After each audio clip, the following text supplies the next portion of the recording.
Hello and welcome, dear listeners, to Virus Free Radio. I am your host for tonight, James, accompanied by our ever skillful minstrel, Ryan. Ain't that the way? And tonight we will be continuing our reading of Bram Stoker's Dracula, brought to you all the way from the year 1897. And I also would like to take a quick moment, folks, to put out a disclaimer that I suppose I ought to have done in earlier episodes. Do keep in mind this book is from 1897. There will be some opinions voiced by some of the characters about race and gender that are not shared by Virus Free Radio, but we acknowledge that they existed at the time. If you wish to, this is an exploration of classic horror, so I hope you keep it in that context. Also, I'd just like to take a quick moment to remind all you folks that if you're interested in watching Noah play Hollow Knight, he will be doing so tomorrow on our Twitch stream at 1 o'clock Eastern Time. All right, well, without further ado, I think we might as well get into it, folks. So we will start now with Chapter 7 of Bram Stoker's Dracula. Cutting from the Daily Graph, 8 August, pasted in Mina Murray's journal. From a correspondent, Whitby. One greatest and suddenest storms on record has just been experienced here, which results both strange and unique. The weather had been somewhat sultry, but not to any degree uncommon in the month of August. Saturday evening was fine, as was ever known, and the great body of holiday makers laid out yesterday for visits to Mulgrave Woods, Robins Woods Bay, Rig Mill, Runswick, Strathis, and the various ships in the neighbourhood of Whitby. The streamers Emma and Scarborough made trips up and down the coast, and there was an unusual amount of tripping both to and from Whitby.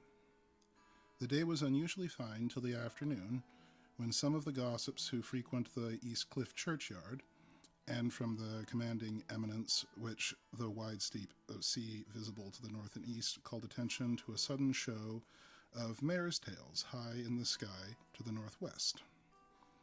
The wind was then blowing from the southwest in the mild degree, which in barometrical language is ranked number 2 light breeze. The Coast Guard on duty at once made report, and one old fisherman, who for then half a century has kept watch on weather signs from the East Cliff, foretold in an emphatic manner the coming of a sudden storm. The approach of sunset was so very beautiful, so grand in its masses of splendidly colored clouds, that there was quite an assemblage on the walk along the cliff in the old churchyard to enjoy the beauty. Before the sun dipped below the black mass of Kettleness, standing boldly athwart the western sky. Its downward way was marked by myriad clouds of every sunset color, flame, purple, pink, green, violet, and all the tints of gold, with here and there masses not large, but of seemingly absolute darkness in all sorts of shapes, as well outlined as coastal silhouettes. The experience was not lost on the painters, and doubtless some of the sketches of the, quote, prelude to the storm, unquote, will grace the RA and the RI walls in May next. More than one captain made up his mind, then and there, that his cobble, or his mule, as they term the different classes of boats, would remain in the harbour till the storm had passed. The wind fell away entirely during the evening, and at midnight there was a dead calm, a sultry heat, and that prevailing intensity which, on the side of thunder, affects persons of a sensitive nature. There were but few lights in the sight at sea, but even the coasting steamers, which usually hug the shore so closely, kept well to seaward, but few fishing boats were in sight. The only sail notable was a foreign schooner with all sails set, which was seemingly going westwards. The foolhardiness or ignorance of her officers was a prolific theme for comment while she remained in sight, and efforts were made to signal her to reduce sail in face of her danger. Before the night shut down, she was seen with sails idly flapping as she gently rolled on the undulating swell of the sea, as idle as a painted ship upon the ocean. Shortly before 10 o'clock, the stillness of the air grew quite oppressive, and the silence was so marked that the bleating of a sheep inland or the barking of a dog in the town was distinctly heard, and the band on the pier, with its lively French air, was like a discord in the great harmony of nature's silence. A little after midnight came a strange sound from over the sea, and high over her head the air began to carry a strange, faint, hollow booming. Then, without warning, the tempest broke. With a rapidity at the time seemed incredible. Even afterwards, it's impossible to realize the whole aspect of nature at once become convulsed. The waves rose in growing fury, each overtopping its fellow, till in a very few minutes the lastly glassy sea was like a roaring and devouring monster. White-crested waves beat madly on the level sands and rushed up the shelving cliffs. Others broke over the piers, and with the spume swept the lanthorns of the lighthouses which rise from the end of either pier of Whitby Harbour. The wind roared like thunder, and blew with such force that it was with difficulty that even strong men kept their feet, or clung with grim clasp to the iron stanchions. It was found necessary to clear the entire piers from the mass of onlookers, or else the fatalities of the night would have been increased manyfold. To add to the difficulties and dangers of the time, masses of sea fog came drifting inland, white, wet clouds, which swept in like ghostly fashion, so dank and damp and cold that it needed but little effort of imagination to think that the spirits of those lost at sea were touching their living brethren with the clammy hands of death. And many a one shuddered as the wraiths of sea swept by. At times the mist cleared, and the sea for some distance could be seen in the glare of the lightning, which now came thick and fast, followed by such sudden peals of thunder that the whole sky overhead seemed trembling under the shock of the footsteps of the storm. Some of the scenes thus revealed were of immeasurable grandeur and of absorbing interest. The sea, running mountains high through skyward, with each wave mighty masses of white foam, which the tempest seemed to snatch at and whirl away into space. Here and there a fishing boat, with a rag of sail running madly for shelter before the blast, now and again the white wings of a storm-tossed seabird. On the summit of the east cliff, the new searchlight was ready for experiment, but had not yet been tried. The officer in charge of it got to it in a working order, and in the pauses of the inrushing mist swept it over the surface of the sea. Once or twice its service was most effective, as when a fishing boat with gunwale under water rushed into the harbor, able, by the guidance of the sheltering light, to avoid the danger of dashing against the piers. As each boat achieved the safety of the port, there was a stout joy from the masses of people on the shore, a shout which for a moment seemed to cleave the gale and was then swept away in its rush. Before long, the searchlight discovered some distance away a schooner with all sails set, apparently the same vessel which had been noticed earlier in the evening. The wind had by this time backed to the east, and there was a shudder amongst the watchers on the cliff as they realized the terrible danger in which she now was. Between her and the port lay the great flat reef on which so many good ships have from time to time suffered, and, with the wind blowing from its present quarter, it would be quite possible that she would fetch the entrance of the harbor. It was now nearly an hour of high tide, but the waves were so great that in their throes the shallows of the shore were almost visible, and the schooner, with all sails set, was rushing with such speed that, in the words of one old salt, quote, she must fetch up somewhere, if it was only in hell. Then came another rush of sea fog, greater than any hereto, a mass of dank mist, which seemed to close on all things like a grey pall, and left available to men only the organ of hearing, for the roar of the tempest and the crash of the thunder and the booming of the mighty bellows came through the damp oblivion even louder than before. The rays of the searchlight were kept fixed on the harbor mouth across the east pier, where the shock was expected, and the men waited breathless. The wind suddenly shifted to the northeast, and the remnant of the sea fog melted in the blast, and then, miracolo desu, between the piers, leaping from wave to wave as it rushed at headlong speed, swept the strange schooner before the blast, with all sail set, and gained the safety of the harbor. The searchlight followed her, and a shudder ran through all who saw her, for lashed to the helm was a corpse, with drooping head, which swung horribly to and fro at each motion of the ship. No other form could be seen on deck at all. A great awe came on all as they realized that the ship, as if by a miracle, had found the harbor, unsteered, save by the hand of a dead man. However, all took place more quickly than it takes to write these words. The schooner paused not, but rushing across the harbor, pitched herself on the accumulation of sand and gravel, washed by the many tides and many storms into the southeast corner of the pier jutting under the east cliff, known locally as Tate Hill Pier. There was, of course, a considerable concussion as the vessel drove up onto the sand heap. Every spar, rope, and stay was strained, and some of the top hammer came crashing down.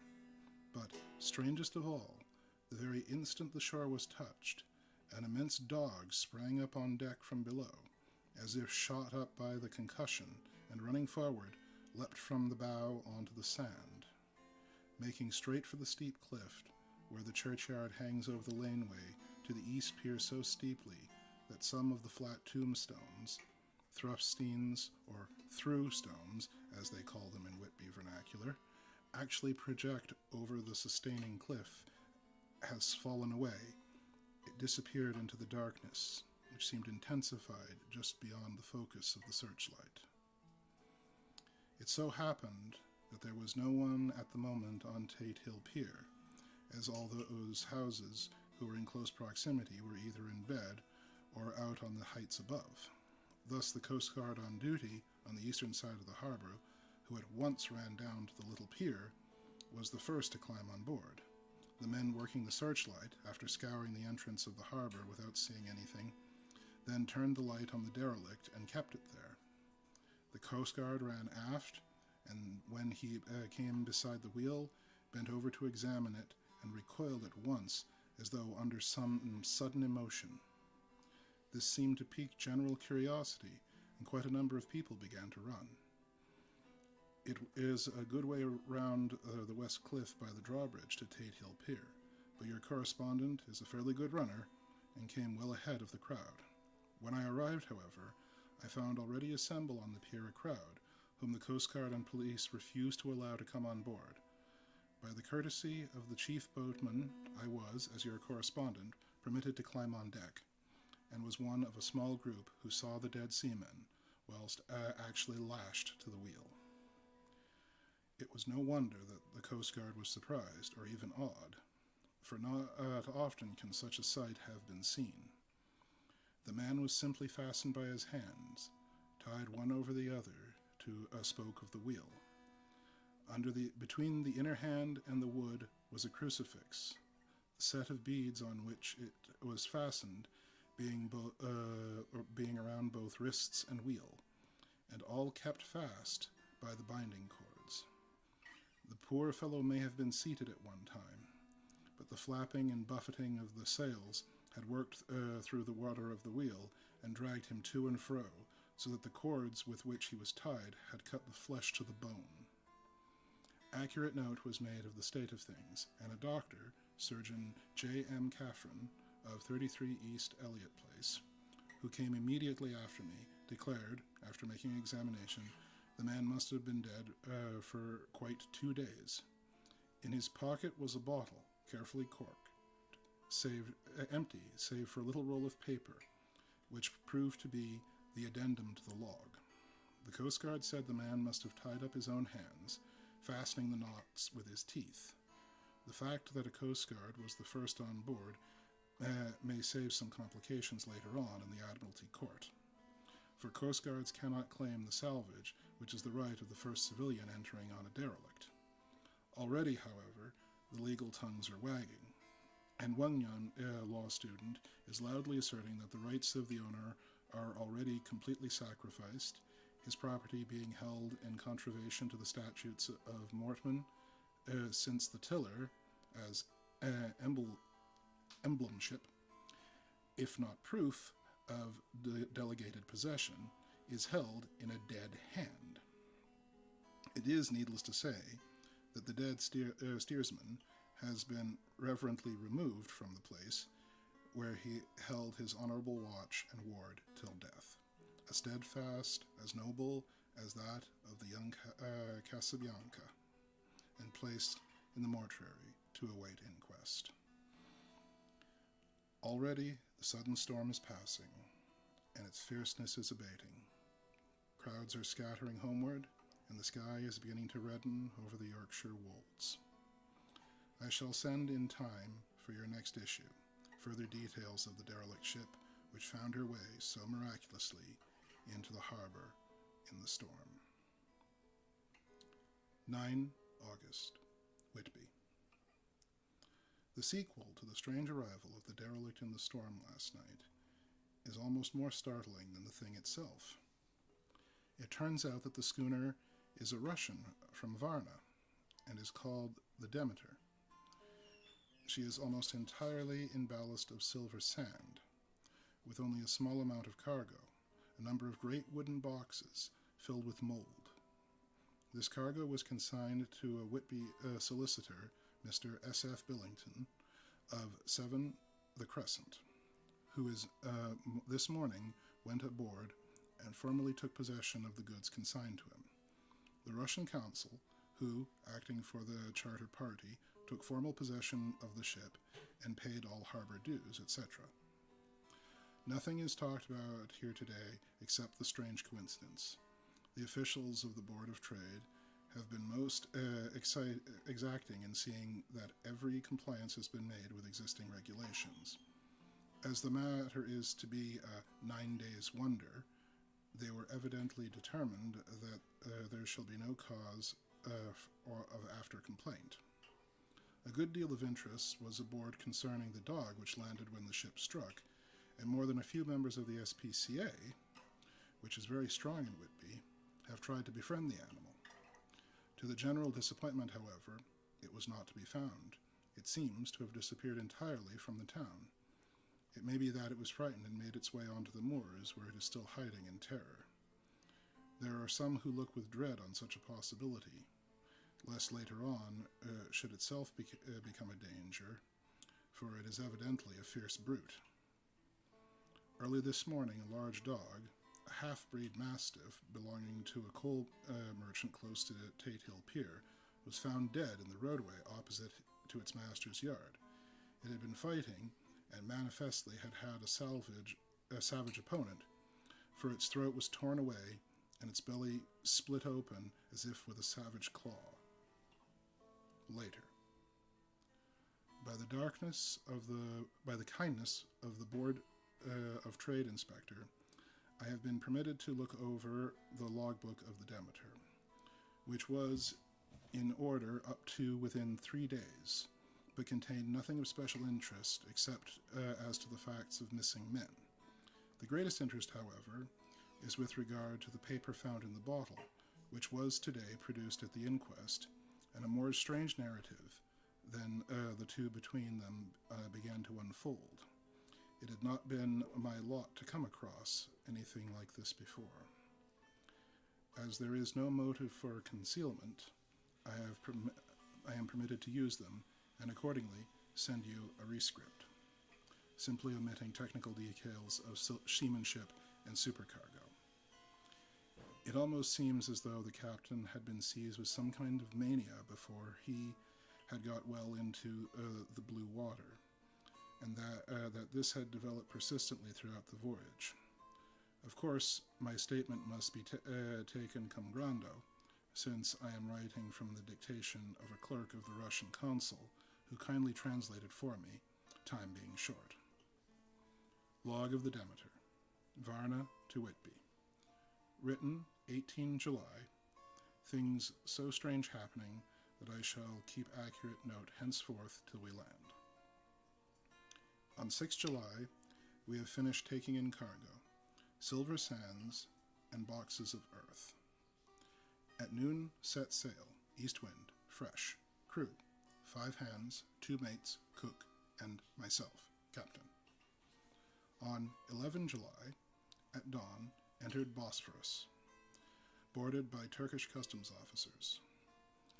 Back sheath, all correct, underway at 7 p.m. On 12 July, through the Dardanelles, more customs officers and flagboat of guarding squadron. Back sheath again, work of officers thorough but quick, want us off soon as dark passed into archipelago. On 13 July, past Cape Matapan, crew dissatisfied about something, seemed scared but would not speak out. On 14 July, was somewhat anxious about crew. Men, all steady fellows, who sailed with me before. Mate could not make out what was wrong. They only told him there was something and crossed themselves. Mate lost temper with one of them one day and struck him. Expected fierce quarrel, but all was quiet. On 16 July, mate reported in the morning that one of the crew, Prokofsky, was missing. Could not account for it. Took larboard with watch 8 bells last night, was relieved by Abramoff, but did not go to bunk.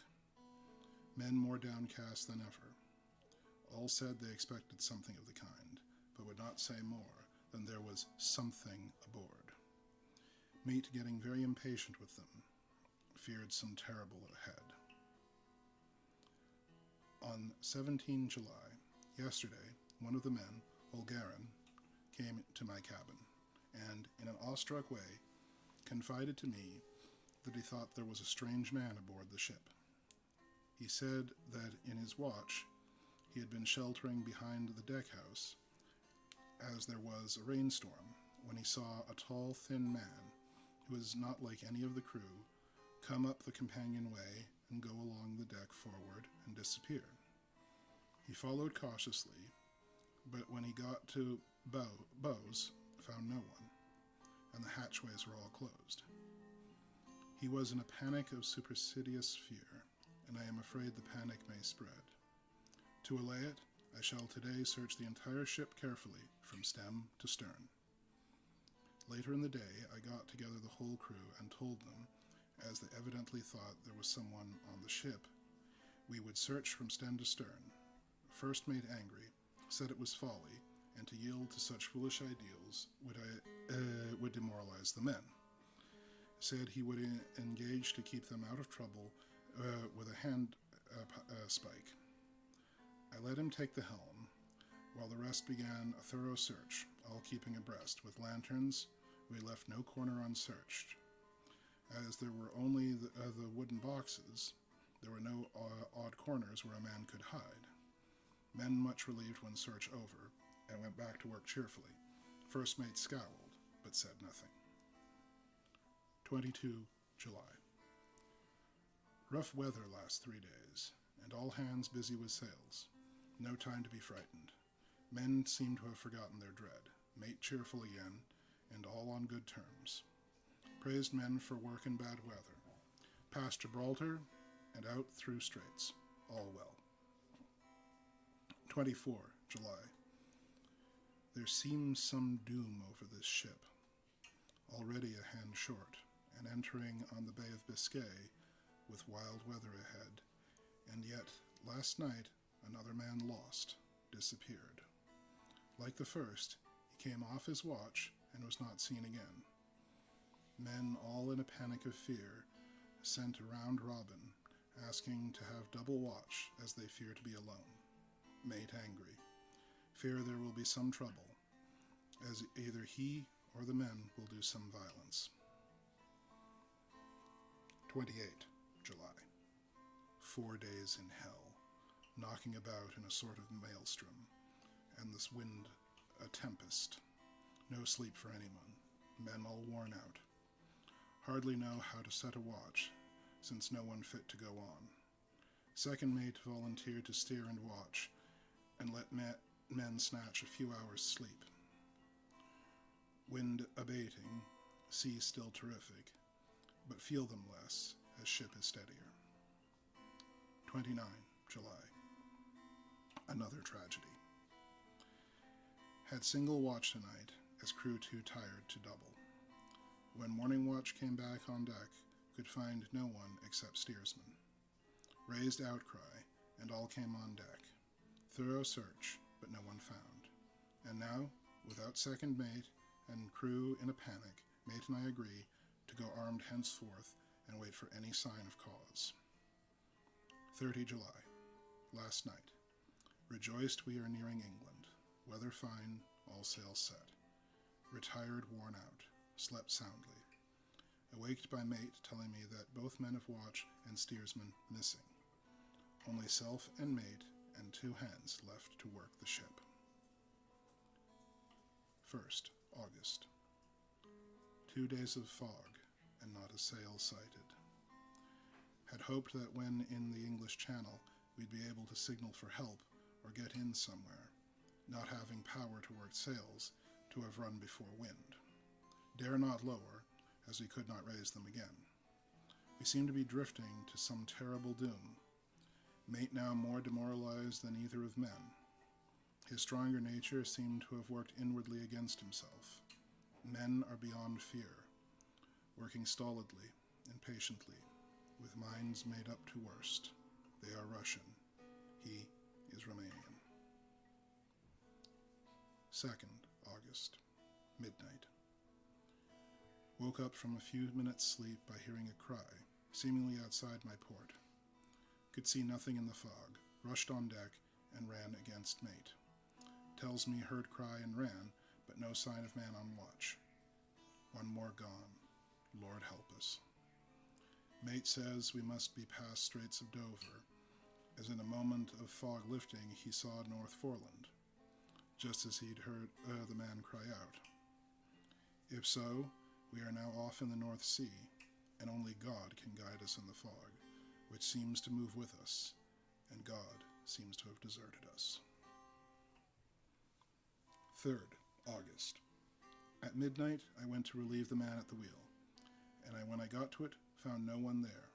The wind was steady, and as we ran before it, there was no yawing. I dared not leave it, so shouted for the mate. After a few seconds, he rushed up on deck in his flannels.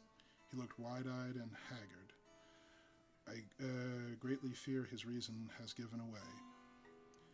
He came close to me and whispered hoarsely, with his mouth to my ear, as though fearing the very air might hear. It is here. I know it now. On the watch last night I saw it, like a man, tall and thin, and ghastly pale. It was in the bows and looking about. I crept behind it, and gave my knife, but the knife went through it, empty as the air. As he spoke, he took his knife and drove it savagely into space. Then he went on, but it is here, and I'll find it. It is in the hold, perhaps, in one of those boxes. I'll unscrew them one by one and see. You work the helm. And, with a warning look, his finger on his lip, he went below. There was a springing up of a choppy wind, and I could not leave the helm. I saw him come back out on deck again, with a tool chest and a lantern, and go down the forward hatchway. He is mad, stark raving mad, and it's no use my trying to stop him. He can't hurt those big boxes. They are invoiced as clay, and to pull about is as harmless a thing as he can do. So here I stay, and mind the helm, and write these notes. I can only trust in God and wait till the fog clears. Then, if I can steer to any harbor with the wind that is, I shall cut down the sails and lie by and signal for help. It's nearly all over now, just as I was beginning to hope that the mate would come out calmer, for I heard him knocking away at something in the hold, and work is good for him. There came up the hatchway a sudden startled scream, which made my blood run cold, and up on the deck he came as if shot from a gun, a raging madman, with eyes rolling in his face, convulsed with fear. Save me, he cried, and then looked around on the blanket of fog. His horror turned to despair, and in a steady voice he said, "You had better come to, Captain, before it's too late. He is here. I know the secret now. The sea will save me from him, but it is all that is left." Before I could say a move, or move forward to seize him, he sprang on the bulwark and deliberately threw himself into the sea. I suppose I know the secret too now. It was this madman who had got rid of the men one by one, and now he has followed them himself. God help me. How am I to account for all these horrors when I get to port? When I get to port. Will that ever be? 4 August. Still fog, which the sunrise cannot pierce.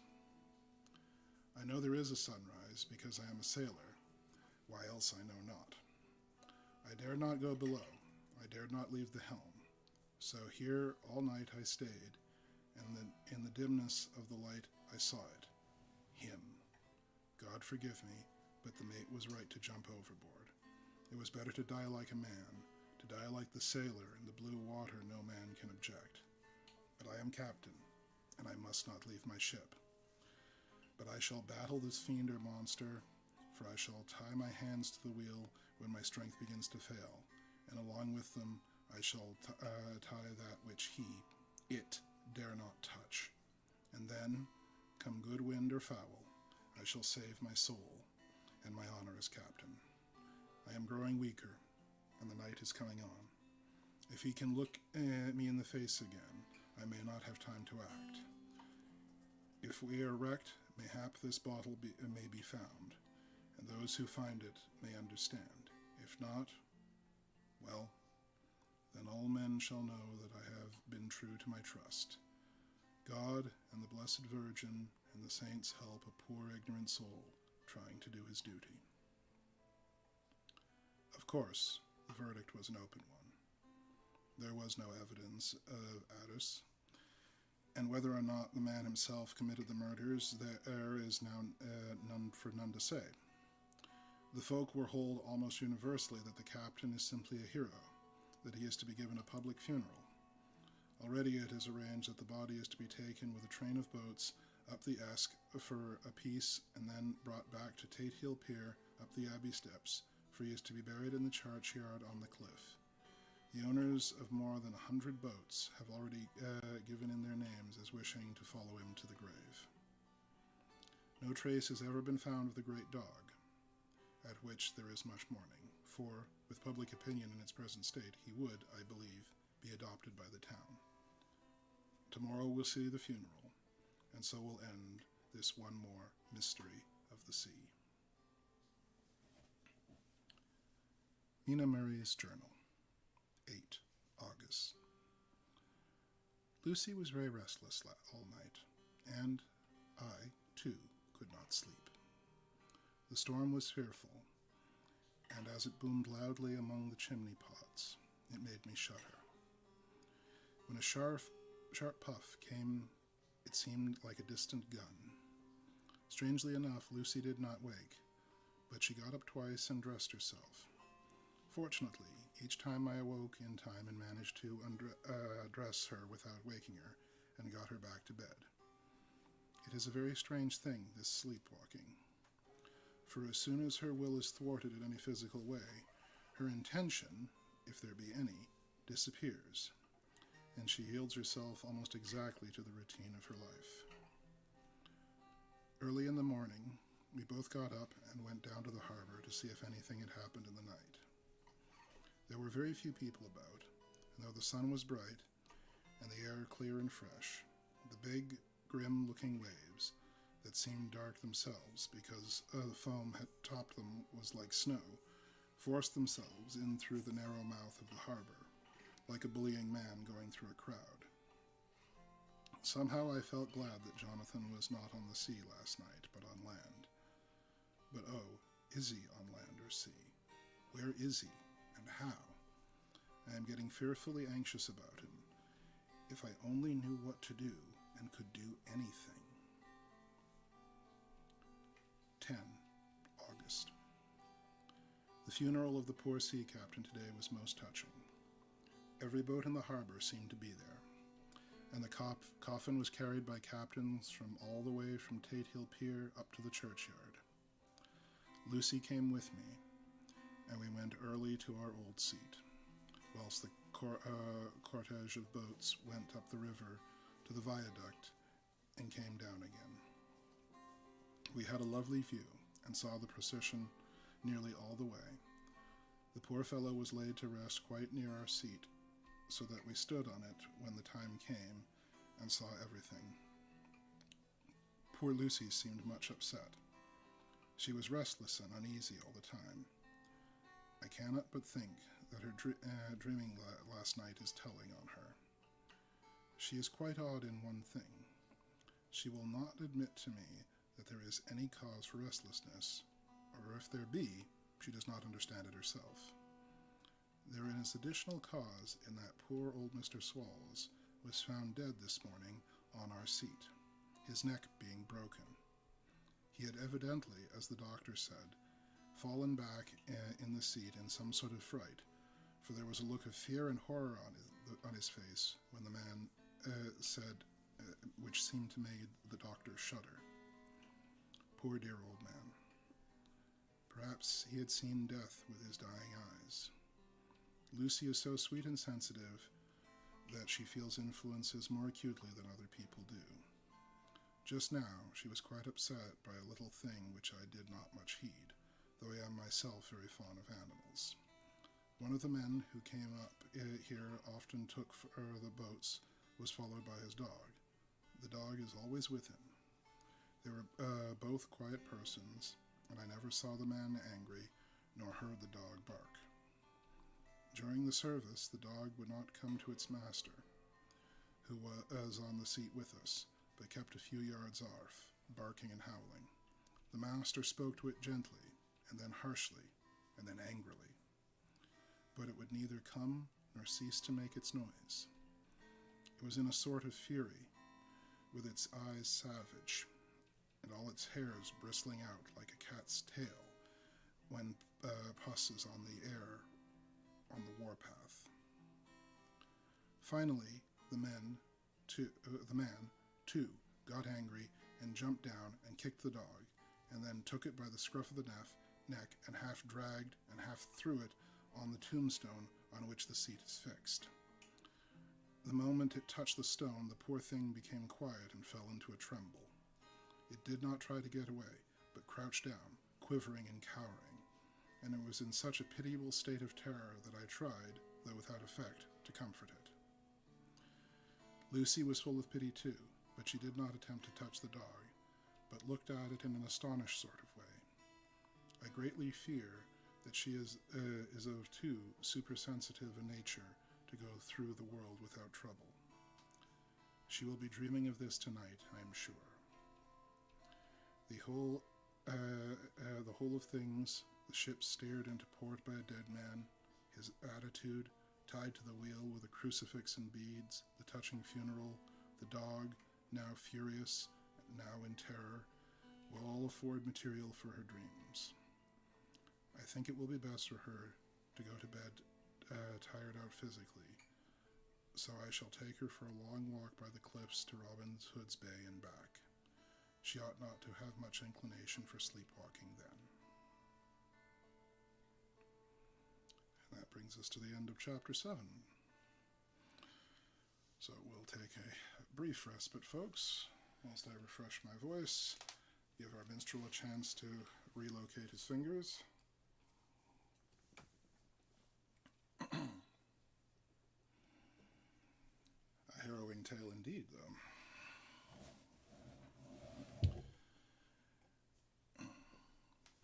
Indeed.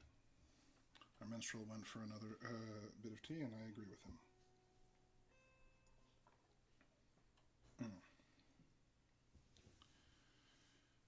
Shall we back at it?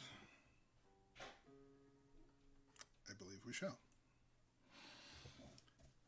Then we shall return to Bram Stoker's Dracula, Chapter 8, Mina Murray's Journal. Same day, 11 o'clock p.m. Oh, but I am tired. If it were not that I had made my diary a duty, I should not open it tonight. We had a lovely walk. Lucy, after a while, was gay in spirits, owing, I think, to some dear cows who came nosing towards us in a field close to the lighthouse, and frightened the wits out of us.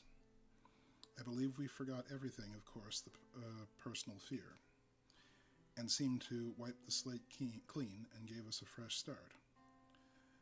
We had a capital severe tea at Robin Hood's Bay in a sweet little old-fashioned inn, with a window right over the seaward covered rocks on the strand.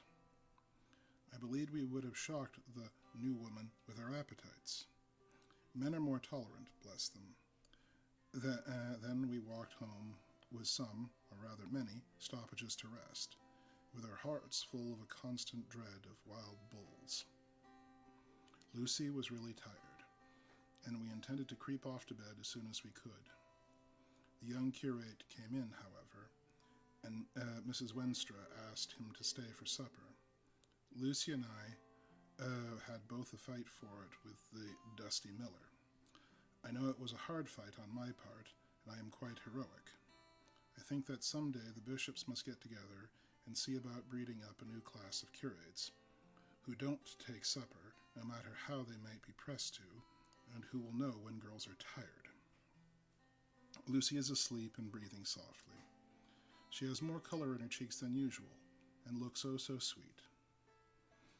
If Mr. Holmwood fell in love with her, seeing her only in the drawing room, I wonder what he would say if he saw her now. Some of the new women writers will someday start an idea that men and women should be allowed to see each other asleep before proposing or accepting. But I suppose that the new woman won't condescend in future to accept. She will do the proposing herself. And a nice job she will make of it, too. There is some consolation in that. I am so happy tonight, because dear Lucy seems better. I really believe she has turned the corner, and that we are over her troubles with dreaming. I should be quite happy if I only knew if Jonathan, God bless him, and keep him. 11 August, 3 a.m. Diary again.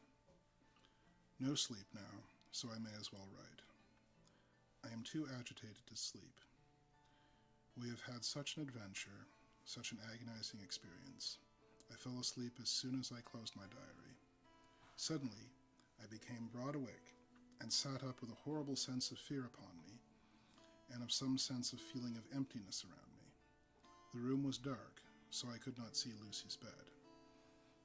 I stole across and felt for her. The bed was empty. I lit a match and found that she was not in the room. The door was shut, but not locked, as I had left it. I feared to wake her mother, who has been more than unusually ill lately, so threw on some clothes and got ready to look for her. As I was leaving the room, it struck me that the clothes she wore might give me some clue to her dreaming intention. Dressing gown would mean house, dress, outside. Dressing gown and dress were both in their places. Thank God, I said to myself. She cannot be far. She is only in her nightdress. I ran downstairs and looked in the sitting room. Not there. Then I looked in all other open rooms of the house, with an ever-growing fear chilling in my heart. Finally, I came to the hall door and found it open. It was not wide open, but the catch of the lock had not caught. The people of the house are careful to lock the door every night, so I feared that Lucy must have gone out as she was. There was no time to think of what might happen. A vague, overmastering fear obscured all details. I took a big, heavy shawl and ran out. The clock was striking 1 as I was in the crescent, and there was not a soul in sight.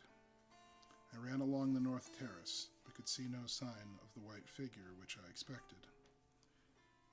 At the edge of the west cliff, above the pier, I looked across the harbor to the east cliff, in the hope, or fear, I don't know which, of seeing Lucy in our favorite seat.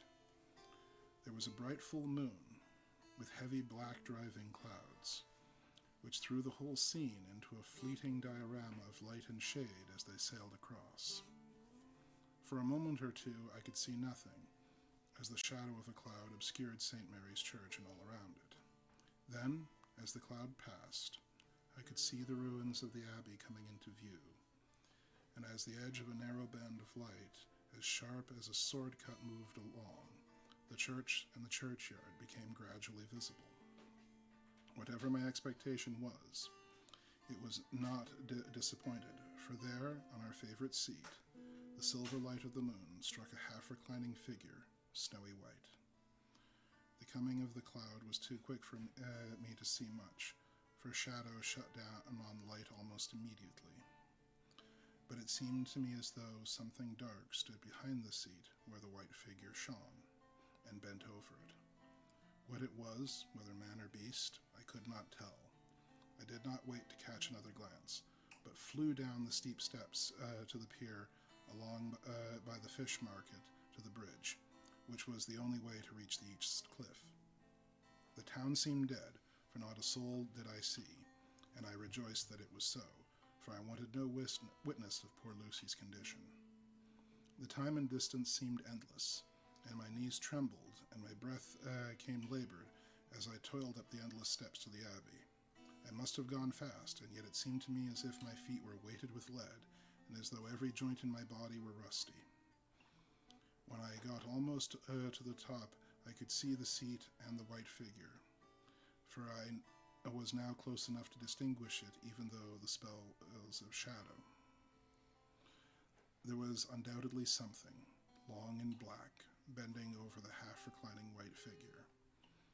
I called in fright, "Lucy, Lucy," and something raised a head, and from where I was I could see a white face and red, gleaming eyes. Lucy did not answer, and I ran on to the entrance of the churchyard. As I entered, the church was between me and the seat, and for a minute or so I lost sight of her. When I came into view again, the cloud had passed, and the moonlight struck so brilliantly that I could see Lucy half reclining with her head lying over the back of the seat. She was quite alone, and there was not a sign of any living thing about. When I bent over her, I could see she was still asleep. Her lips were parted, and she was breathing, not softly as usual with her, but in long, heavy gasps, as though striving to get her lungs full at every breath. As I came close, she put up her hand in her sleep and pulled the collar of her night-dress around her throat. While she did so, there came a little shudder through her, as though she felt the cold. I flung the warm shawl over her and drew the edges tight around her neck, for I dreaded lest she should get some deadly chill from the night air, unclad as she was.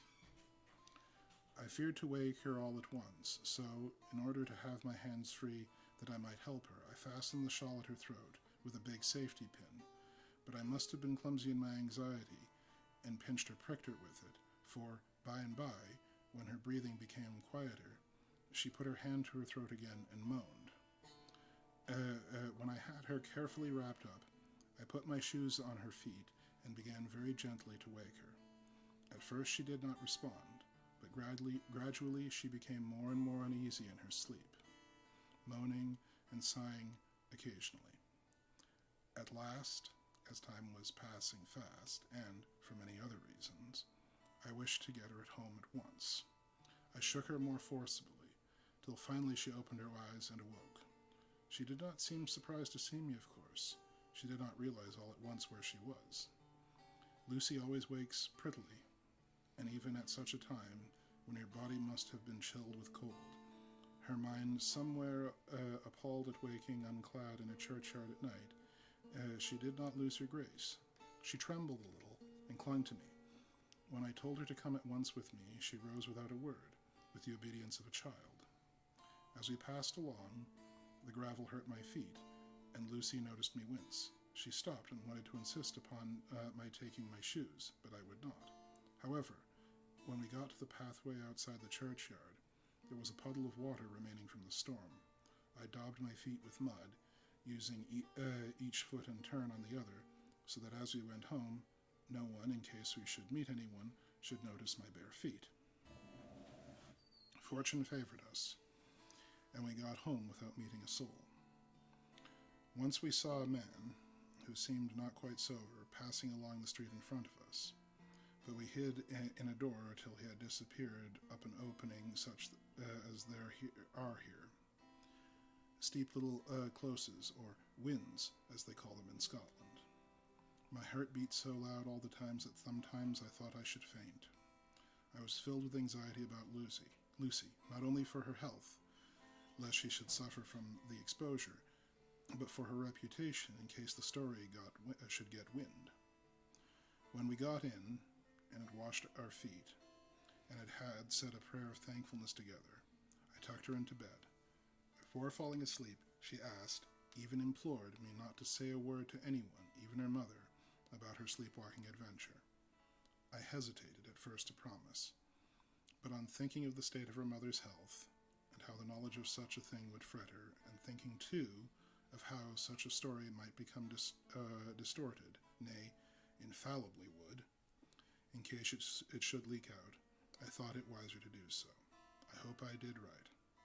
I have locked the door, and the key is tied to my wrist, so perhaps I shall not again be disturbed. Lucy is sleeping soundly. The reflex of the dawn is high and far over the sea. Same day, noon. All goes well. Lucy slept till I woke her, and seemed not to have even changed her side. The adventure of the night does not seem to have harmed her. On the contrary, it befitted her, for she looks better this morning than she has done in weeks. I was sorry to notice that my clumsiness with her safety pin hurt her. Indeed, it might have been serious, for the skin on her throat was pierced.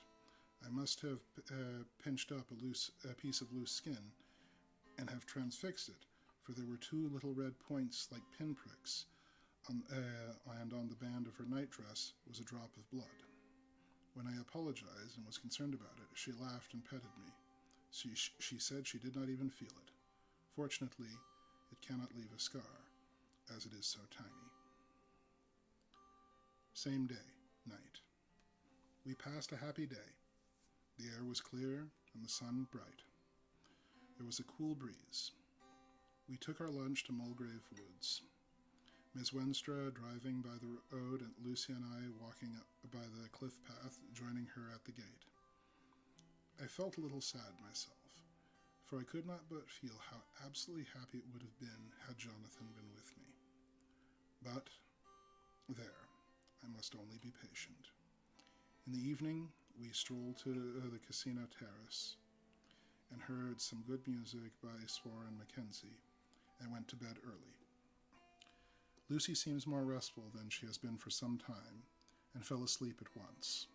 I shall lock the door and secure the key the same as before, though I do not expect any trouble tonight. 12. August. My expectations were wrong, for twice during the night I was awakened by Lucy trying to get out. She seemed, even in her sleep, to be a little impatient at finding the door shut, and went back to bed under a sort of protest. I woke with the dawn and heard the birds chirping outside the window. Lucy, too, and, I was glad to see, was even better than on the previous morning. All her old gaiety of manner seemed to have come back, and she came and snuggled beside me and told me about Arthur. I told her how anxious I was about Jonathan, and then she tried to comfort me. Well, she succeeded somewhat, for though sympathy can't alter facts, it can help to make them more bearable. 13. August. Another quiet day. and to bed with the key on my wrist as before. Again, I awoke in the night and found Lucy sitting up in bed, still asleep, pointing to the window. I got up quietly and, pulling aside the blind, looked out. It was brilliant moonlight, and the soft effect of the light over the sea and sky, merged together in one great silent mystery, was beautiful beyond words. Between me and the moonlight fitted a great bat, coming and going in great whirling circles. Once or twice it came quite close, but was, I suppose, frightened at seeing me, and flitted away across the harbour towards the abbey. When I came back from the window, Lucy had lain down again and was sleeping peacefully. She did not stir again all night. 14. August. On the east cliff, reading and writing all day, Lucy seems to have become as much in love with the spot as I am, and it is hard to get her away from it when it is time to come home for lunch or tea or dinner. This afternoon, as she made a funny remark, we were coming home for dinner, and had come to the top of the steps from the west pier, and stopped to look at the view, as we generally do. The setting sun, low down in the sky, was just dropping behind Kettleness.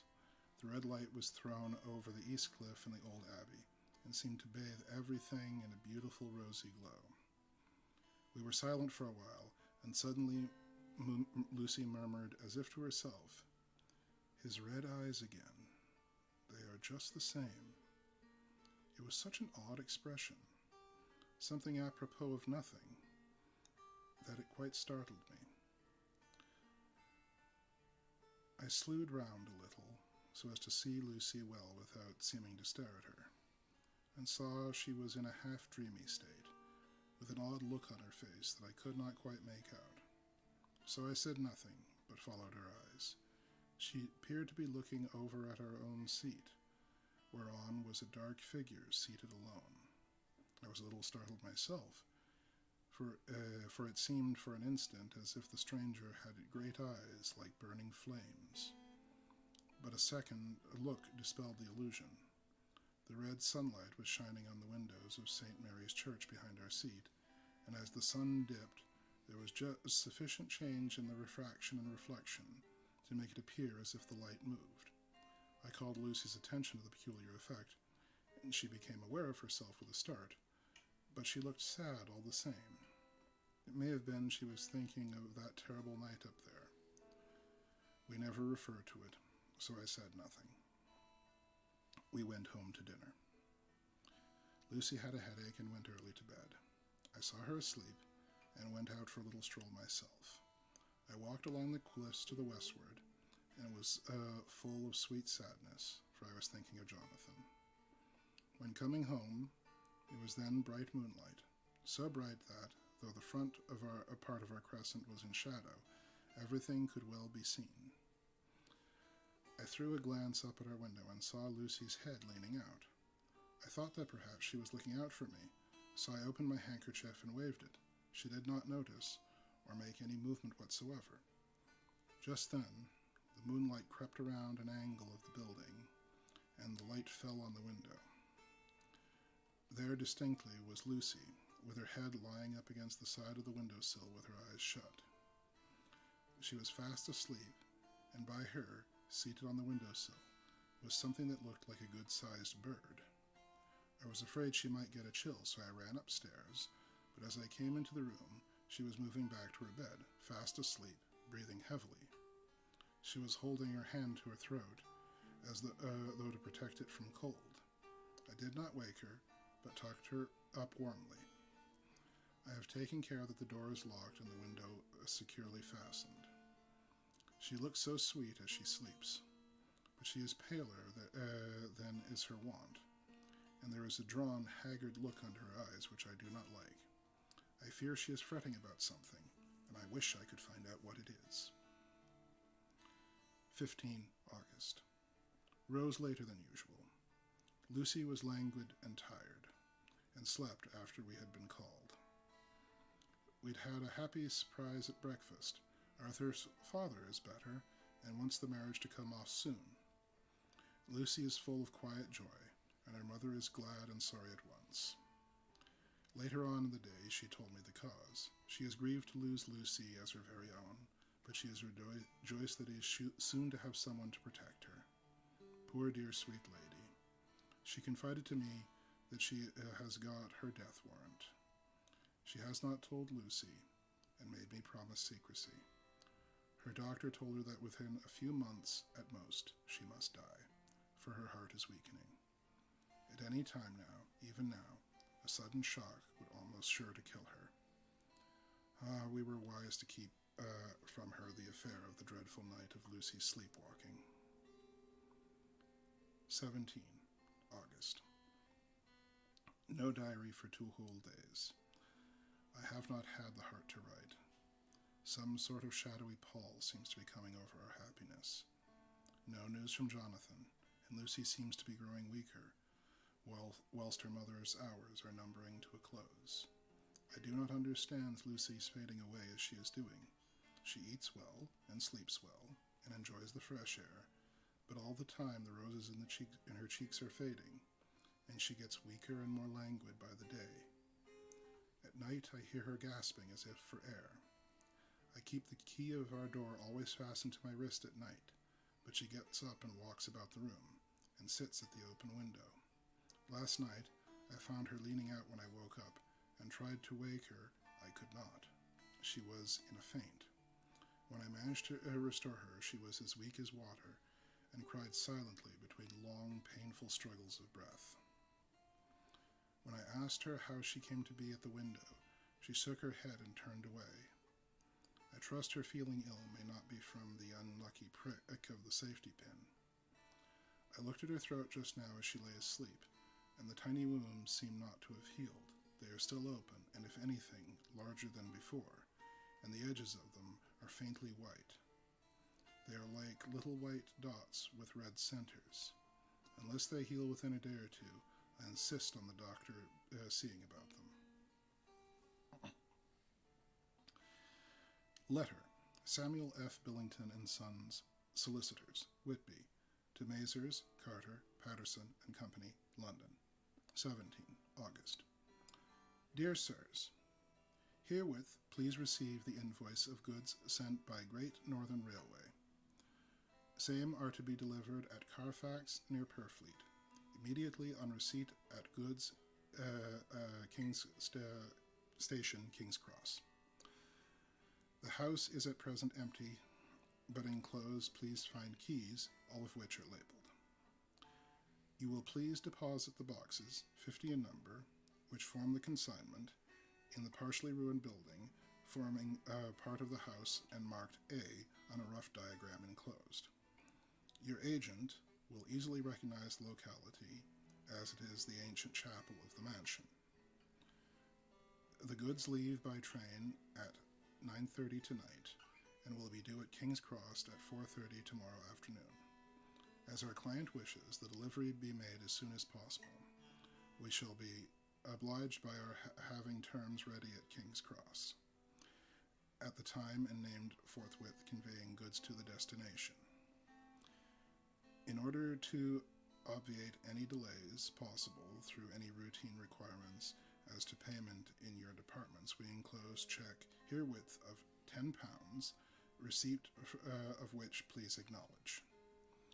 Should the charge be less than the amount, you can return the balance. If greater, we shall at once send check for difference on hearing from you. If you are to leave the keys on coming away from the main hall of the house, where the proprietor may get them on his entering the house by means of his duplicate key. Pray do not take us exceeding the bounds of business, courtesy in pressing you in all ways to use the utmost expedition. We are, dear sirs, faithfully yours, Samuel F. Billington and Son. Letter. Mazers, Carter, Patterson and Company, London, to Mazers, Billington and Son, Whitby. 21 August.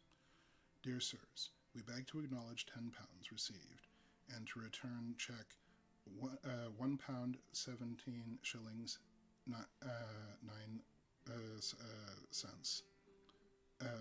pence, amount of overplus as shown in receipt account herewith. Goods are delivered in intact accordance with instructions, and keys left in parcel in main hall as directed. We are, dear sirs, yours respectfully, Pro. Carter, Patterson and Company. Mina Murray's Journal. 18 August. I am happy today, and write sitting on the seat in the churchyard. Lucy is ever so much better. Last night she slept well all night and did not disturb me once. The roses seem coming back already to her cheeks, though she is still sadly pale and wan-looking. If she were in any way anemic, I could understand it, but she is not. She is in gay spirits and full of life and cheerfulness. All the morbid reticence seems to have passed her, and she has just reminded me, as if I needed reminding, of that night that we were here on this very seat. I found her asleep. As she told me, she tapped playfully with the heel of her boot on the stone slab and said, "My poor little feet didn't make much noise then. I dare say poor old Mr. Swalls would have told me that it was because I didn't want to wake up Gordy." As she was in such a communicative humor, I asked her if she had dreamed at all that night. Before she answered, that sweet, puckered look came into her forehead, which Arthur, I call him Arthur from her habit, says he loves, and indeed, I don't wonder that he does. When she went on in a half-dreaming kind of way, as if trying to recall it to herself, quote, "I didn't quite dream, but it all seemed to be real. I only wanted to be here in this spot. I don't know why, for I was afraid of something. I don't know what. I remember, though, I suppose I was asleep, passing through the streets and over the bridge. A fish leapt as I went by, and I leaned over to look at it, and I heard a lot of dogs howling. The whole town seemed as if it must be full of dogs all howling at once, just as I went up the steps. Then I had a vague memory of something long and dark with red eyes, just as we saw in the sunset, and something very sweet and very bitter all around me at once. And then I seemed sinking into deep green water, and there was a singing in my ears, as I've heard there is to drowning men. Then everything seemed passing away from me. My soul seemed to go out from my body and float about the air. I seem to remember that once the West Lighthouse was right under me, and there was sort of an agonizing feeling, as if I were in an earthquake, and I came back and found my shaking body. I saw you do it before I felt you." Then she began to laugh. It seemed a little uncanny to me, and I listened to her breathlessly. I did not quite like it, and thought it better to not to keep her mind on the subject. So we drifted on to other subjects, and Lucy was like her old self again. When we got home, the fresh breed had braced her up. Her pale cheeks were really more rosy. Her mother rejoiced when she saw her, and we all spent a very happy evening together. 19 August. Joy, joy, joy. Although not all joy. At last, news of Jonathan. The dear fellow has been ill. That is why he did not write. I am not afraid to think or say this, now that I know. Mr. Hawkins sent me a letter, and wrote himself, oh so kindly. I am to leave in the morning and go over to Jonathan, and to help nurse him if necessary, and to bring him home. Mr. Hawkins said it would not be a bad thing if he were to be married out there. I have cried over the good sister's letter till I can feel it wet against my bosom where it lies. It is of Jonathan, and must be next to my heart, for he is in my heart. My journey is all mapped out, and my luggage ready. I am taking only one change of dress. Lucy will bring my trunk to London and keep it till I send for it, for it may be that I must write no more. I must keep it to Jonathan, my husband. The letter that he has seen touched must comfort me till we meet. Letter. Sister Agatha, Hospital of St. Joseph and St. Mary, Budapest, to Miss Wilhelmina Murray. 12th August. Dear Madam, I write my desire of Mr. Jonathan Harker, who is himself not strong enough to write, though progressing well, thanks to God and St. Joseph and St. Mary. He has been under our care for nearly 6 weeks, suffering from a violent brain fever. He wishes me to convey his love, and to say that by this post I write for him to Mr. Hawkins, Exeter, to say, with his dutiful respects, that he is sorry for his delay, and that all of his work is completed. He will require some few weeks' rest in our sanatorium in the hills, but will then return. He wishes me to say that he has not sufficient money with him, and that he would like to pay for his staying here, so that others who need shall not be wanting for help. Believe me, yours with sympathy and blessings, Sister Agatha. P.S. My patient being asleep, I open this to let you know something more. He has told me all about you, and you are shortly to be his wife. All blessings to you both. He has had some fearful shock, so says our doctor. In his delirium, his ravings have been dreadful, of wolves and poison and blood, of ghosts and demons, and I fear to say of what. Be careful with him always, that there may be nothing to excite him of this kind for a long time to come. The traces of such illness as his do not die away lightly. We should have written long ago, but we knew nothing of his friends, and there was on him nothing that anyone could understand. He came in the tray from Klassenburg, and the guard was told by the station master there that he rushed into the station shouting for a ticket for home. Seeing from his violent demeanor that he was English, they gave him a ticket for the furthest destination. On the way thither the train reached. Be assured that he is well cared for. He has won all hearts by his sweetness and gentleness. He is truly getting on well, and I have no doubt will in a few weeks be all himself. But be careful of him for safety's sakes. There are, I pray God and St. Joseph and St. Mary, many, many happy years for you both. Dr. Seward's Diary, 19 August. Strange and sudden change in Renfield last night. About 8 o'clock he began to get excited and sniff about as a dog does when sitting. The attendant was struck by his manner, and knowing my interest in him, encouraged him to talk. He is usually respectful to the attendant, and at times servile, but tonight the man tells me he was quite haughty, would not condescend to talk with him at all. All he would say was, "I don't want to talk to you. I don't count now. The master is at hand." The attendant thinks it is some sudden form of religious mania that has seized him. If so, we must look out for squalls, for a strong man with homicidal and religious mania at once might be dangerous. The combination is a dreadful one. At 9 o'clock I visited him myself. His attitude to me was the same as that to the attendant. In his sublime self-feeling, the difference between myself and the attendant seemed to him as nothing. It looks like religious mania, as he will soon think himself is God. These infinitesimal distinctions between man and man are too paltry for an omnipotent being.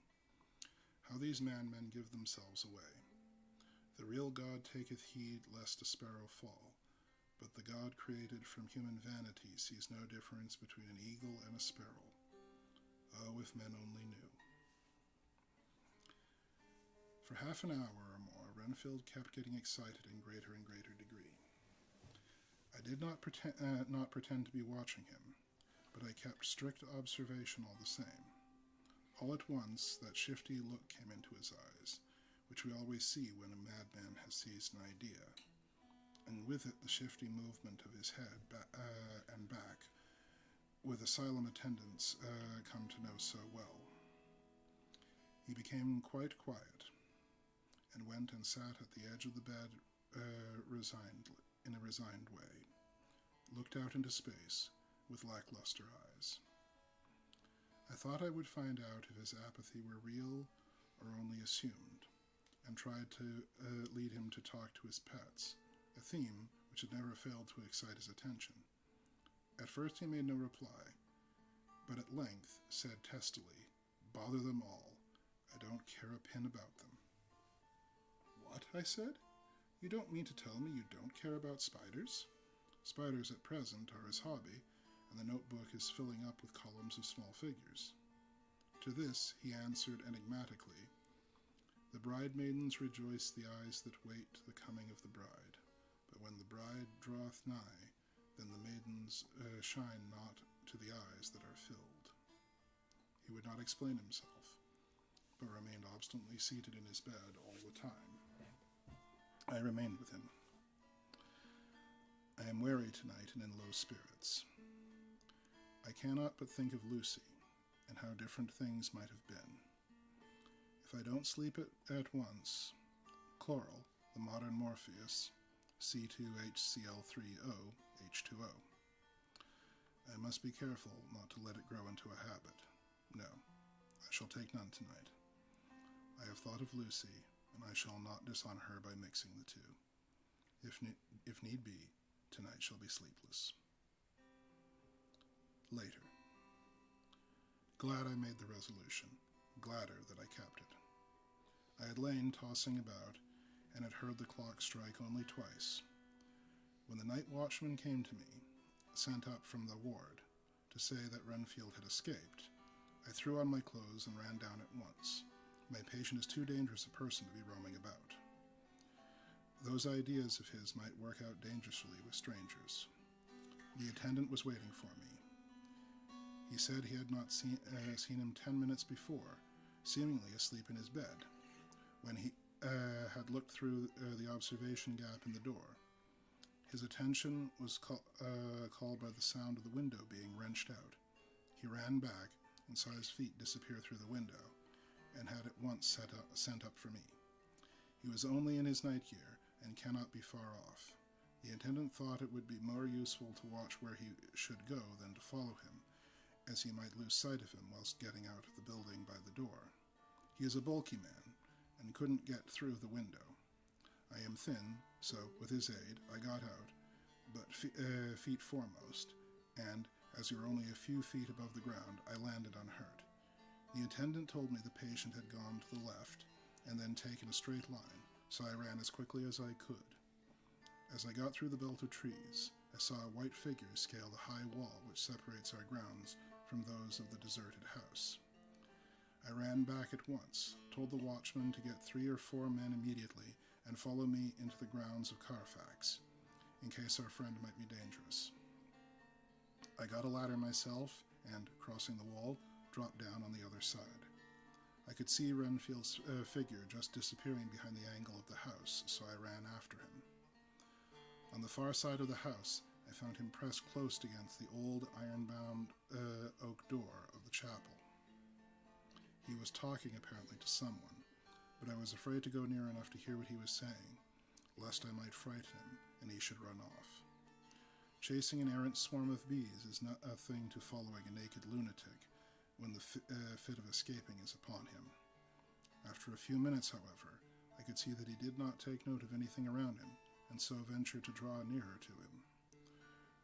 The more so as my men had now crossed the wall and were closing him in. I heard him say, "I am here to do your bidding, master. I am your slave, and you will reward me, for I shall be faithful. I shall have worshipped you long and afar off. Now that you are near, I await your commands, and you will not pass me by, will you, dear master, in your distribution of good things?" He is a selfish old beggar anyhow. He thinks of loaves and fishes even when he believes he is in a real presence. His manias make a startling combination. When we closed in on him, he fought like a tiger. He is immensely strong, for he was more like a wild beast than a man.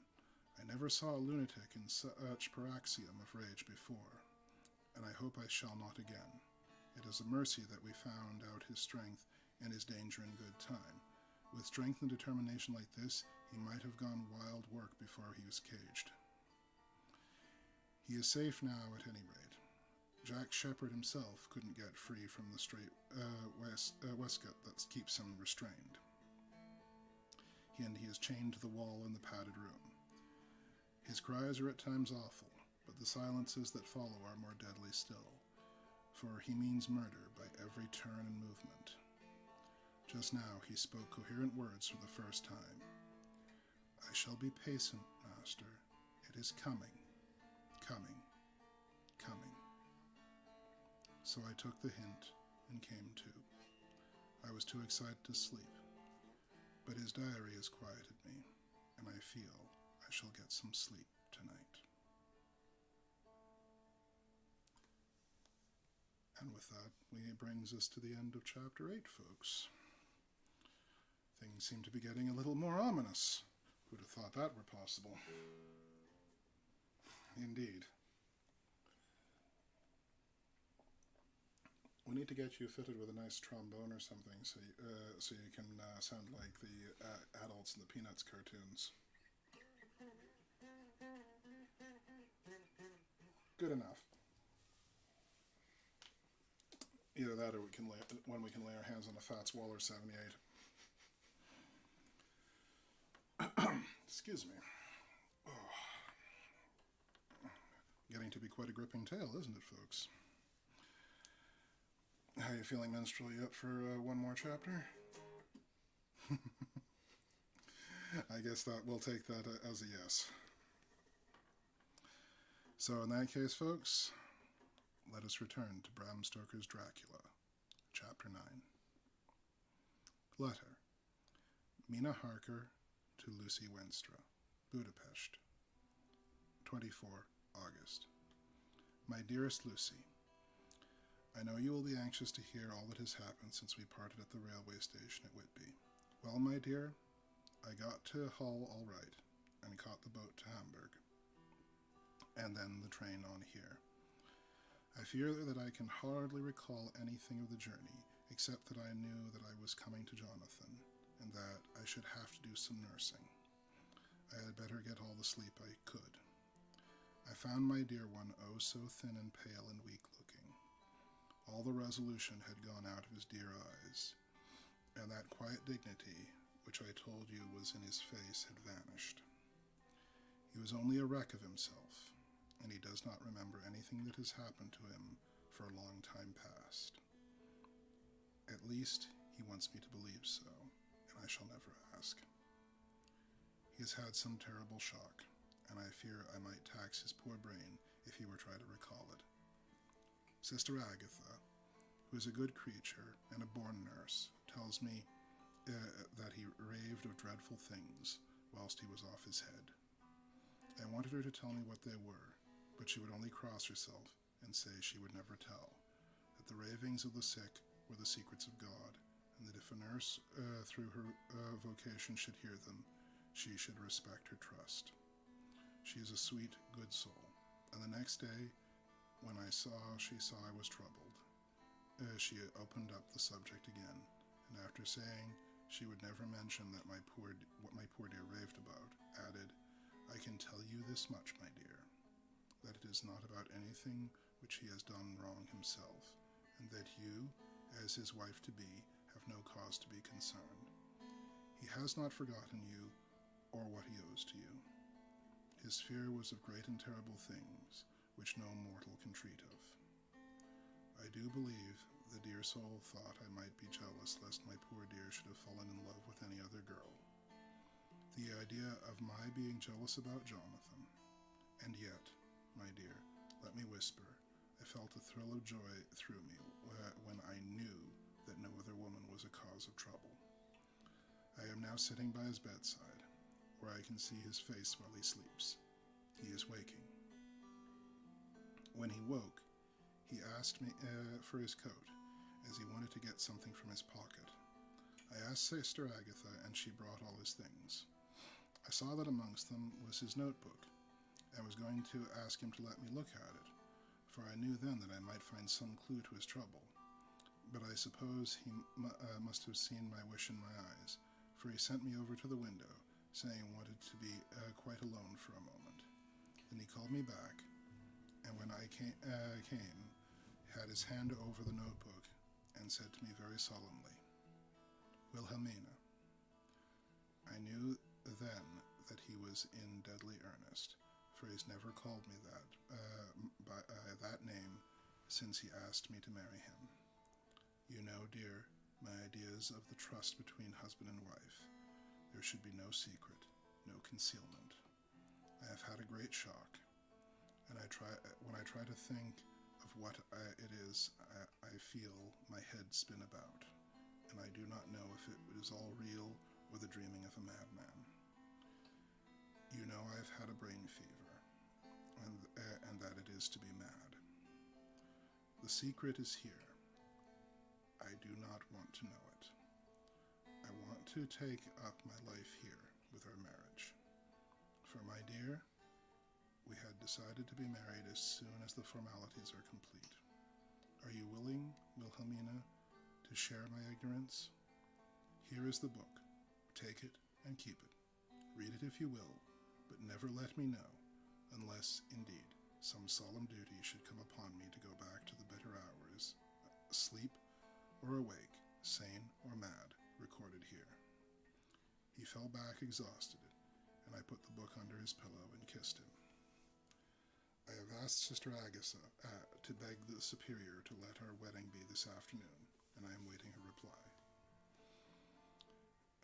She has come and told me that the chaplain of the English Mission Church has been sent for. We are to be married in an hour, as soon or whenever Jonathan wakes. Lucy, the time has come and gone. I feel very solemn, but very, very happy. Jonathan woke a little after the hour and was all ready. He sat up in bed, propped up with pillows. I answered his "I will" firmly and strongly. I could hardly speak. My heart was so full that even those words seemed to choke me. The dear sisters were so kind. Please God, I shall never forget them, nor the grave and sweet responsibilities I have taken upon me. I must tell you my wedding present. When the chaplain and the sisters had left me alone with my husband, oh, Lucy, it is the first time I've written the words, my husband. Left me alone with my husband. I took the book from under his pillow and wrapped it in white paper and tied it with a little bit of blue ribbon which was around my neck, and sealed it over the knot with sealing wax. And for my seal I used my wedding ring. Then I kissed it and showed it to my husband, and told him I would keep it so, and then it would be an outward and visible sign for us for all our lives that we trusted each other, and that I would never open it unless it were for his own dear sake, or for the sake of some stern duty. He then took my hand in his, and, oh Lucy, it was the first time he took his wife's hand, and said it was the dearest thing in all the wide world, and that he would go through all the past again to win it, if need be. The poor dear meant to have said a part of the past, but he can't think of time yet. I shall not wonder if at first he mixes up not only the month, but the year. Well, my dear, what could I say? I could only tell him that I was the happiest woman in all the wide world, and that I had nothing to give him except myself, my life, and my trust, and with these went my love and my duty for all the days of my life. And my dear, when he kissed me and drew me to him with his poor weak hands, it was like a very solemn pledge between us. Lucy, dear, do you know why I tell you all this? It is not only because it is all sweet to me, but because you have been and are very dear to me. It was my privilege to be your friend and guide when you came from the schoolroom to prepare for the world of life. I want to see you now, and with the eyes of a very happy wife, whither duty has led me, so that in your own married life you too may be as happy as I am. My dear, please Almighty God, your life may be all it promises, a long day of sunshine with no harsh wind, no forgetting duty, no distrust. I must wish you no pain, for that can never be. But I do hope you will always be as happy as I am now. Goodbye, my dear. I shall post this at once, and perhaps write to you again soon. I must stop, for Jonathan is waking. I must attend to my husband. Your ever-loving Mina Harker. Letter. Lucy Wainstra to Mina Harker. Whitby, 30 August. My dearest Mina, oceans of loves and millions of kisses, and may you soon be in your own home with your own husband. I wish you could be coming home soon enough to stay with us here. The strong air would soon restore Jonathan. It has quite restored me. I have had an appetite like a cormorant, and full of life, and sleep well. You will be glad to know that I have quite given up walking in my sleep. I think I have not stirred out of my bed for a week. That is when I once got into it at night. Arthur says I am getting fat. By the way, I forgot to tell you that Arthur is here.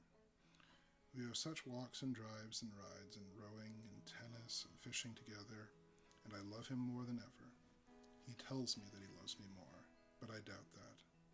For at first he told me that he couldn't love me more than he did then, but this is nonsense. There he is, calling to me. So no more just at present, from your loving Lucy. P.S. Mother sends her love. She seems better, poor dear. P.P.S. We are to be married on 28th September. Dr. Seward's Diary, 20 August. The case of Renfield grows ever more interesting. He is now so far quieted that there are spells of cessation from his passion. For the first week after his attack, he was perpetually violent. Then one night, just as the moon rose, he grew quiet and kept murmuring to himself, "Now I can wait. Now I can wait." The attendant came to tell me, so I ran down at once to have a look at him. He was still in the straight waistcoat and in the padded room, but the suffused look had gone from his face, and his eyes had something of their odd pleading. I might almost say cringing softness. I was satisfied with his present condition, and directed him to be relieved. The attendants hesitated, but finally carried out my wishes without protest. It was a strange thing that the patient had humor enough to see their distrust, for, coming close to me, he said in a whisper, all the while looking furtively at him, "They think I could hurt you. Fancy me hurting you, the fools." It was soothing, somehow, to the feeling, as to find myself dissociated, even in the mind of this poor madman from the others. But all the same, I do not follow his thought.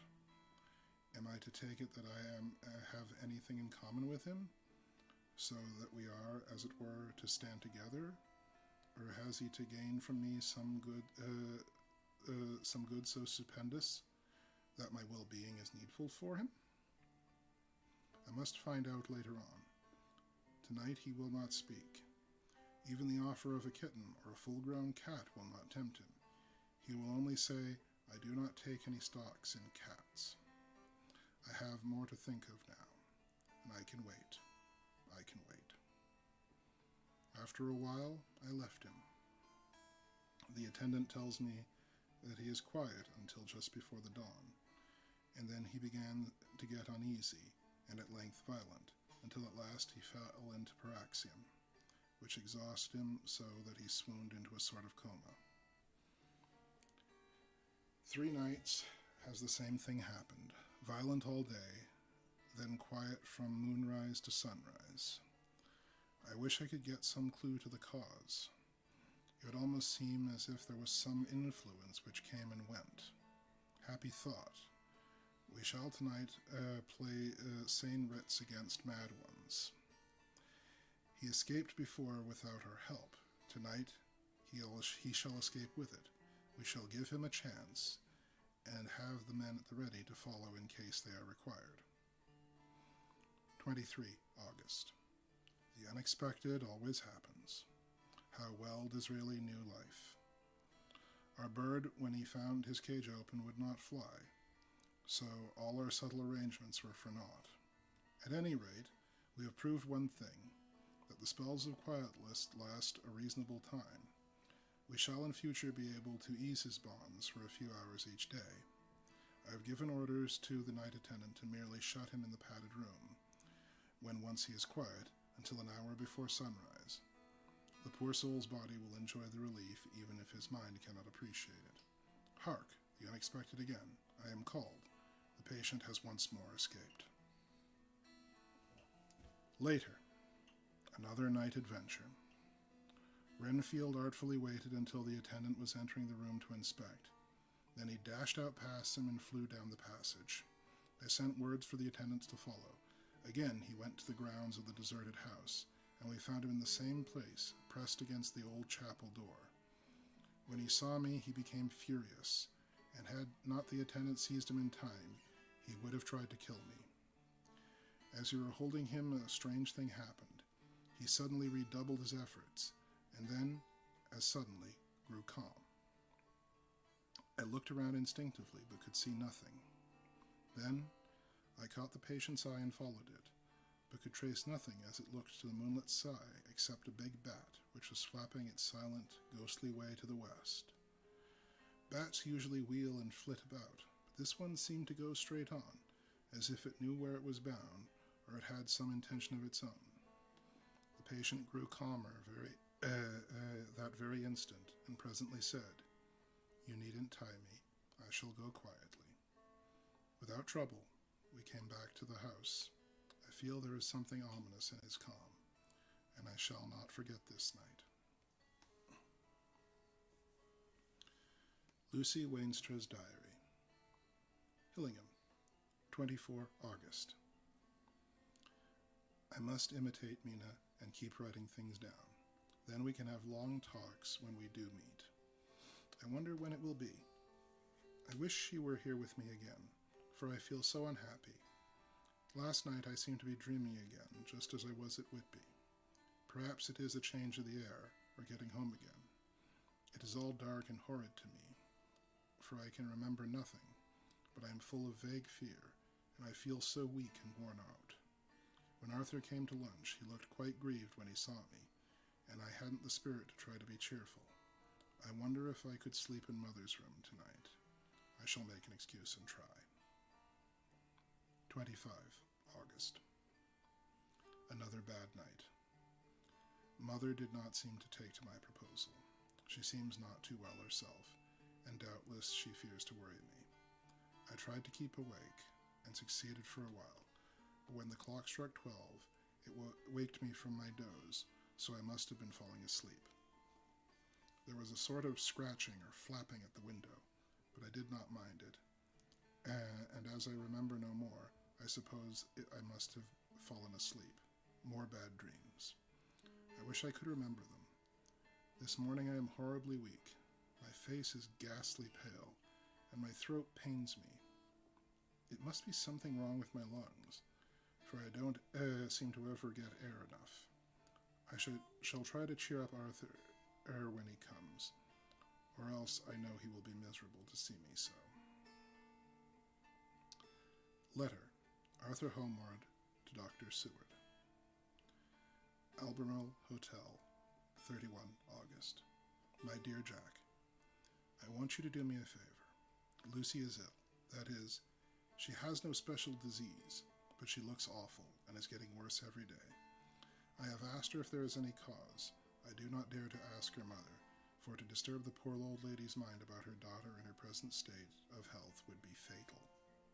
Mrs. Wainstra has confided to me that her doom is spoken, disease of the heart. Though poor Lucy does not know it yet, I'm sure there is something preying on my dear girl's mind. I am almost distracted when I think of her. To look at her gives me a pang. I told her I should ask you to see her, and though she demurred at first, I know why, old fellow, she finally consented. It will be a painful task for you, I know, old friend, but it is for her sake, and I must not hesitate to ask or for you to act. You are to come to lunch at Hillingham tomorrow, 2 o'clock, so as to not arouse suspicion to Mrs. Wainstra, and after lunch, Lucy will take an opportunity of being alone with you. I shall come in for tea, and can go away together. I am filled with anxiety, and want to consult with you as soon as I can after you have seen her. Do not fail. Arthur. Telegram. Arthur Holmwood to Seward. 1st September. I am summoned to see my father, who is worse. I am writing. Write me fully by tonight, post to ring. Wire me if necessary. Letter from Dr. Seward to Arthur Holmwood. 2nd September. My dear old fellow. With regard to Miss Wainstra's health, I hasten to let you know at once that, in my opinion, there is not any functional disturbance or malady that I know of. At the same time, I am not by any means satisfied with her appearance. She is woefully different from what she was when I saw her last. Of course, you must bear in mind that I did not have full opportunity of examination such as I should wish. Our very friendship makes a little difficulty which not even medical science or custom can bridge over. I had better tell you exactly what happened, leaving you to draw and measure your own conclusions.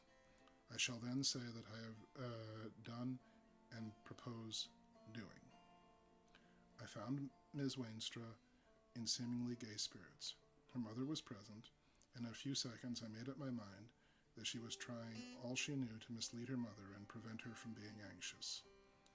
I have no doubt she guesses, if she does not know, what need of caution there is. We lunched alone, and as we all exerted ourselves to be cheerful, we got, as some kind of reward for our labors, some real cheerfulness amongst us. Then Mrs. Wainstra went to lie down, and Lucy was left with me. We went into her boudoir. Until we got there, her gaiety remained, for the servants were coming and going. As soon as the door was closed, however, the mask fell from her face, and she sank down into the chair with a great sigh, and hid her eyes with her hand. When I saw that her high spirits had failed, I at once took advantage of her reaction to make a diagnosis. She said to me very sweetly, "I cannot tell you how I loathe talking about myself." I reminded her that a doctor's confidence was sacred, but that you were grievously anxious about her. She caught on to my meaning at once, and settled that matter in a word. Tell Arthur everything you choose. I do not care for myself, but all for him, so I am quite free. I could easily see that she was somewhat bloodless, but I could not see the usual anemic signs, and by a chance I was actually able to test the quality of her blood, for in opening a window, which was stiff, a cord gave way. She cut her hand slightly with broken glass. It was a slight matter in itself, but it gave me evident chance, and I secured a few drops of blood and analyzed them. The qualitative analysis gives a quite normal condition and shows I should infer in itself a vigorous state of health. In other physical matters, I was quite satisfied that there is no need for anxiety, but as there is to be cause somewhere, I have come to the conclusion that it must be something mental. She complains of difficulty in breathing satisfactorily at times, and of heavy, lethargic sleep, with dreams that frightened her, but regarding which she can remember nothing. She says that as a child she used to walk in her sleep, and then when at Whitby the habit came back, and at once she walked out into the night and went to the East Cliff, where Miss Murray found her. But she assures me that of late the habit has not returned. I am in doubt, and so have done the best thing I know of. I have written to my old friend and master, Professor Van Helsing of Amsterdam, who knows as much about obscure diseases as anyone in the world. I have asked him to come over, and as you told me that all things were to be kept at your charge, I have mentioned to him who you are and your relations to Miss Wainstrow. This, my dear fellow, is in obedience with your wishes, for I am only too proud and happy to do anything I can for her. Van Helsing would, I know, do anything for me, a personal reason, so no matter on what grounds he comes, we must accept his wishes. He is a seemingly arbitrary man, but this is because he knows what he is talking about better than anyone else.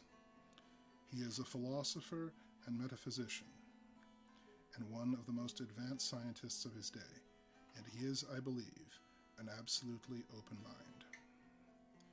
This, with an iron nerve, a temper of the ice block, an indomitable resolution, self-command, and toleration exalted from virtues to blessings, and the kindness and truest hearts that beat, these form his equipment for the noble work that he is doing for mankind.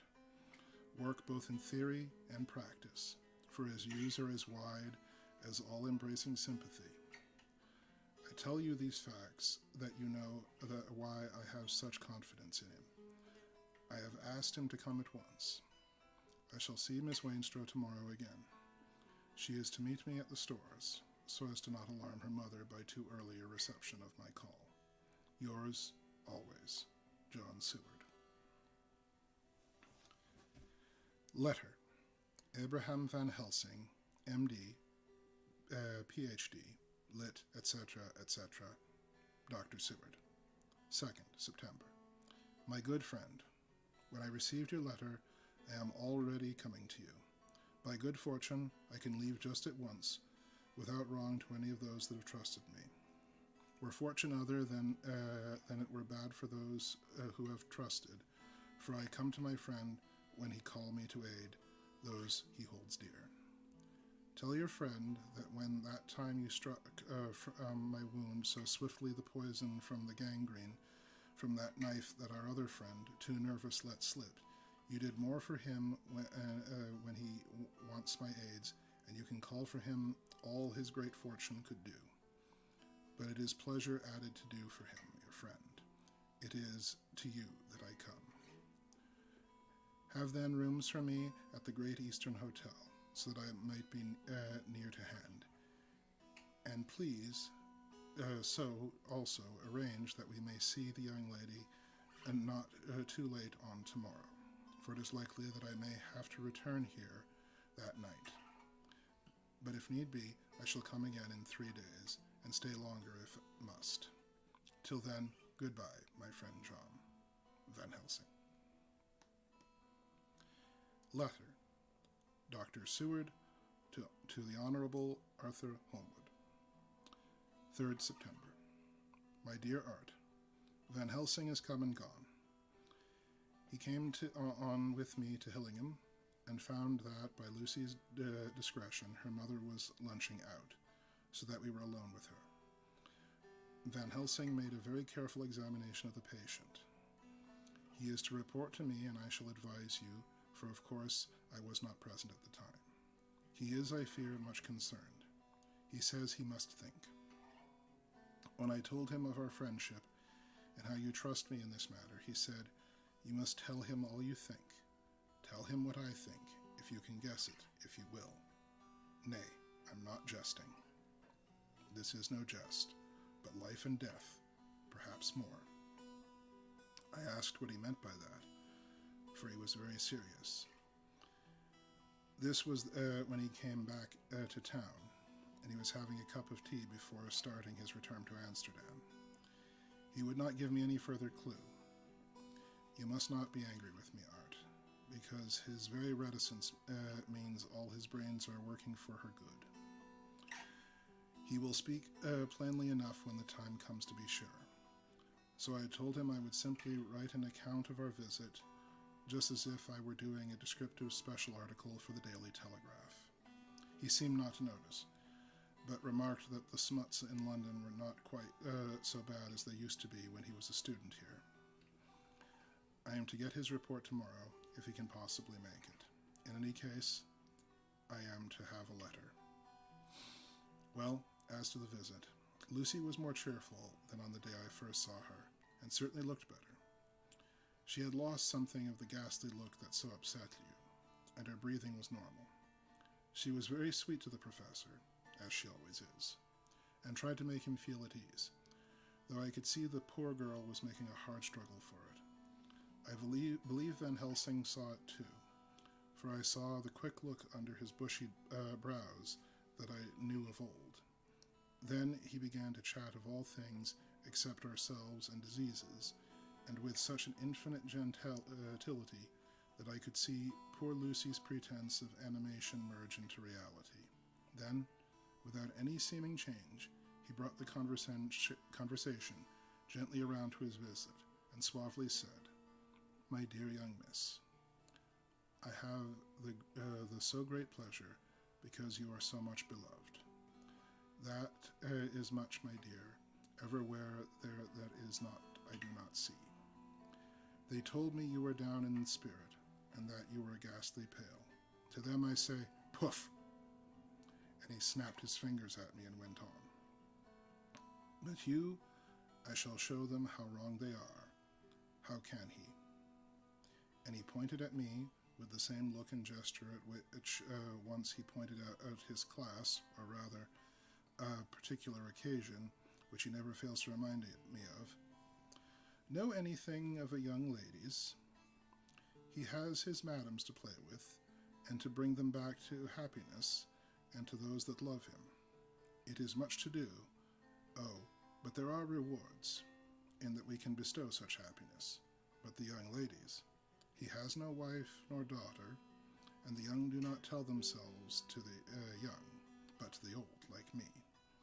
So I've known so many sorrows and causes of them. So, my dear, we'll send him away to smoke the cigarette in the garden, whilst you and I have little talk to ourselves." I took the hint and strolled about, and presently the professor came to the window and called me in. He looked grave and said, "I have made careful examination, but there is no functional cause. With you I agree that there has been much blood lost. It has been, but is not. But the conditions of her are in no way anemic. I have asked her to send me her maid, that I may ask one or two questions, so that I may not chance to miss nothing. I know well what she will say, and yet there is cause. There is always cause for everything. I must go back home and think. You must send to me the telegram every day. If there be cause, I shall come again. The disease, for not to be with all well is a disease, interests me, and the sweet young dear, she interests me too. She charmed me, and for her, if for not for you or disease, I come."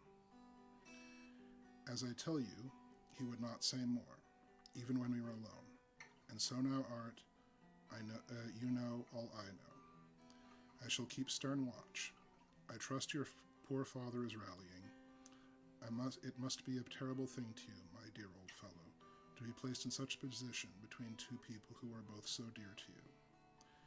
I know your idea of duty to your father, and you are right to stick to it, but, if need be, I shall send you word to come at once to Lucy, so do not be over-anxious unless you hear from me.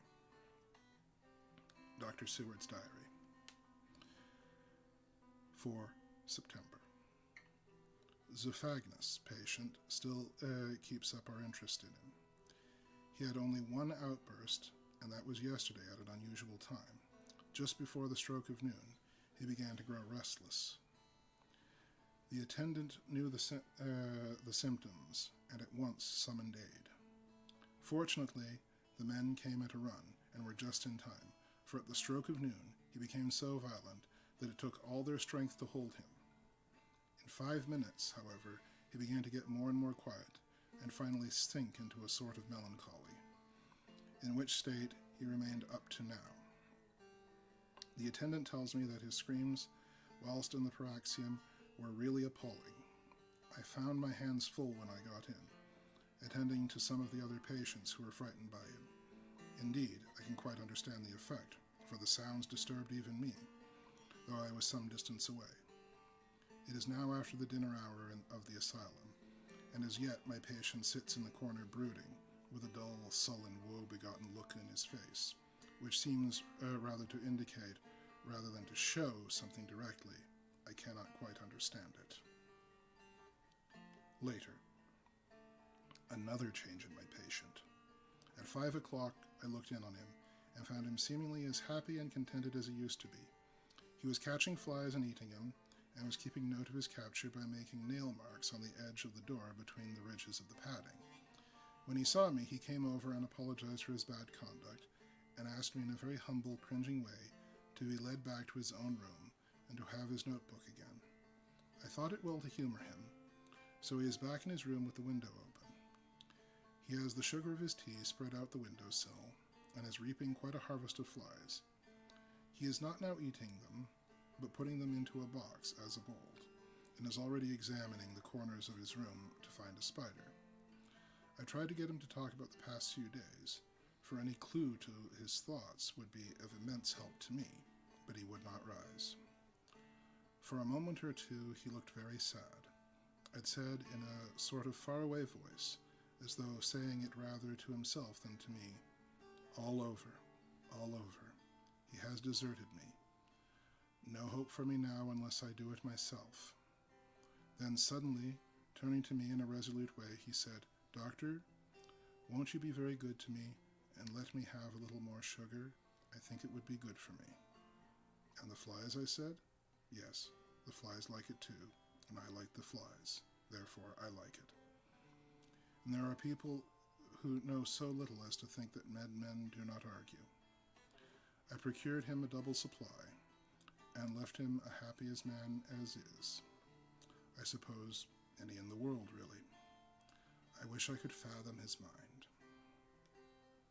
Midnight. Another change in him. I had been to see Miss Wenstra, who I found much better, and had just returned, and was standing at our own gate, looking at the sunset, when once more I heard him yelling. As his room is on this side of the house, I could hear it better than in the morning. It was a shock to me to turn from the wonderful smoky beauty of a sunset over London, with its lurid lights and inky shadows, and all the marvelous tints that come from on foul clouds, even as on foul water, and to realize all the grim sternness of my own cold stone building, with its wealth of breeding misery, and my own desolate heart to endure it all. I reached him just as the sun was going down, and from his window saw the red disk sink. As it sank, he became less and less frenzy, and just as it dipped, he slid from the hands that held him, an inert mass on the floor. It is wonderful, however, what intellectual recuperative power lunatics have, for within a few minutes he stood up quite calmly and looked around him. I signaled to the attendants not to hold him, for I was anxious to see what he would do. He went straight over to the window and brushed out the crumbs of sugar. Then he took his fly box and emptied it outside and threw away the box. Then shut the window and, crossing over, sat down on his bed. All this surprised me, so I asked him, "Are you not going to keep flies any more?" "No," said he. "I am sick of that rubbish." He is certainly a wonderfully interesting study. I wish I could get some glimpse of his mind, or of the cause of his sudden passion. Stop, there might be a clue after all. If we can find a way today, his paroxysms came at high noon and sunset, and why? Then we might get an insight into his mind. Can it be that there is a malign influence in the sun at periods which affect certain natures, as at times the moon does others? We shall see. Telegram, Seward, London, to Van Helsing, Amsterdam. 4 September. Patient still better today. Telegram, Seward, London, to Van Helsing, Amsterdam. 5 September. Patient greatly improved. Good appetite, sleeps naturally, good spirits, color coming back. Telegram, Seward, London, to Van Helsing, Amsterdam. 6 September. Terrible change for the worst. Come at once. Do not lose an hour. I hold over telegram to Holmwood till I have seen you. with that, folks, that brings us to the end of Chapter 9 and the end of today's broadcast. So, things are getting a little bit more real, isn't it? So, Lucy seems to be in a bad way, and the Harker is still on the continent. And pray tell, what are the Count's machinations in all of this? I hope you tune in next time to find out, folks. In the meantime, wish all of you a good night, to stay healthy and safe. From all of us at VFR, till we meet again.